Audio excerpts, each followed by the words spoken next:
Nzita Henriquez Thiago, bonjour. Bonjour. Comment expliquez-vous les mésaventures de Sarah Wykes, la chercheuse britannique de Global Witness au Cabinda? C'est pour la raison pétrolière. Parce que les Angolais cachent tout ce qu'ils font comme profit dans le pétrole du Cabinda. Entre-temps, la population cabindaise croupit dans la misère. Madame Sarah Wykes voulait savoir qu'est-ce qui se passe au Cabinda dans les affaires du pétrole. Alors, si cette dame pouvait accomplir sa mission, le monde saurait ce qui se passe dans le territoire du Cabinda. Est-ce que cette arrestation de Sarah Wykes n'a pas donné une publicité inespérée à la cause des Cabindais? Je pense oui. Pour nous, ça a profité. Quelle est la part du Cabinda dans la production de pétrole angolais? 80% du budget angolais vient du pétrole du Cabinda. Alors, Nzita Henriquez Thiago, vous êtes le président du FLEC depuis sa création en 1963, donc vous luttez pour l'indépendance du Cabinda depuis 44 ans.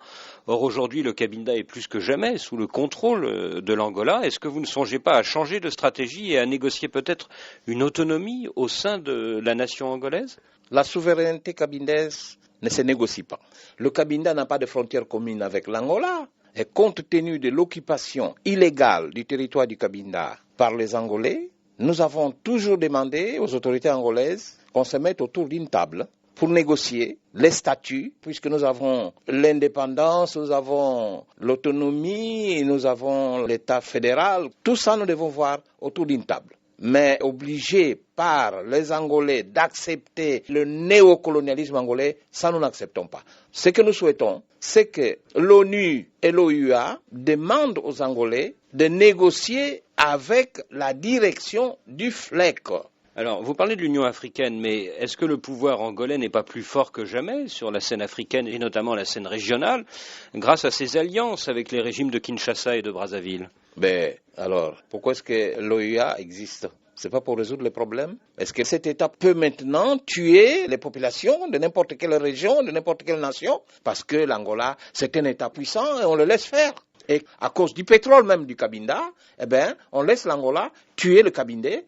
Je pense que si c'est ça le pouvoir de l'ONU et de l'OUA, nous Cabindés, nous dirons que le bon Dieu n'existe pas. Il n'y a pas de justice. Il y a 2 poids, 2 mesures. Mais qu'est-ce que vous pouvez faire face à l'influence des compagnies pétrolières américaines ou françaises qui sont très liées au pouvoir angolais?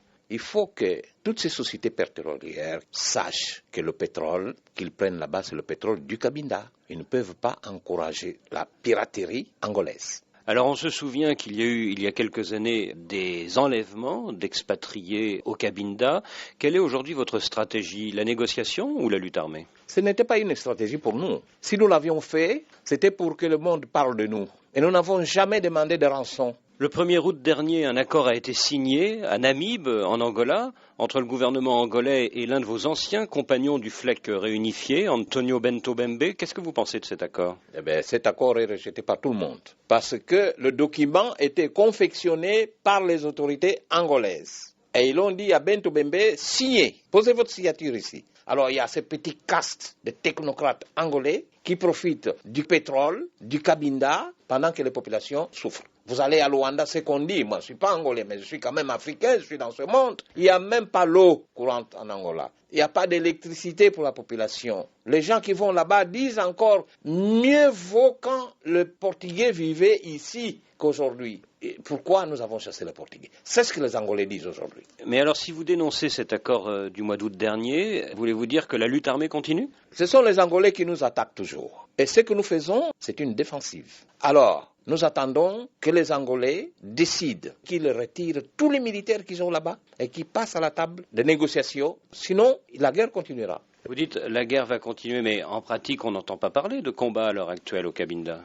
C'est parce que quand un journaliste veut aller là-bas, les Angolais disent « Allez, fous le camp, vous ne rentrez pas dans notre frontière ». Vous voyez le cas de cette dame-là, Sarah Wykes. Qu'est-ce qu'on a fait? Les Angolais ont dit « Écoutez, vous sortez d'ici, on vous met en prison ». On l'a mise en prison. Voulez-vous dire qu'il y a aujourd'hui une guerre sans micro, sans caméra? Il y a des affrontements. Presque tous les jours. J'ai eu un coup de fil hier du chef d'état-major général des forces armées cabindaises. Le 10 mars, il y a eu des affrontements là-bas, il y a eu beaucoup de morts, beaucoup d'Angolais morts, et les Angolais n'ont pas annoncé, et puisqu'il n'y a pas de presse là-bas, il n'y a personne qui dit mot. Voilà. Nzita Henriquez Thiago, merci.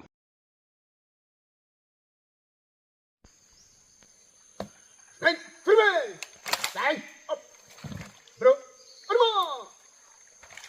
Continência superior, presidente. Arma!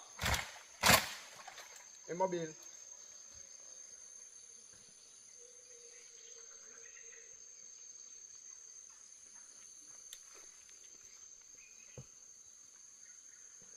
Dá-me licença, Sua Excelência, Ministro da Defesa Nacional da FLEC. Sou Timoteu Luembangoio, comandante de instrução da região militar de Kakongo. Apresento a parada.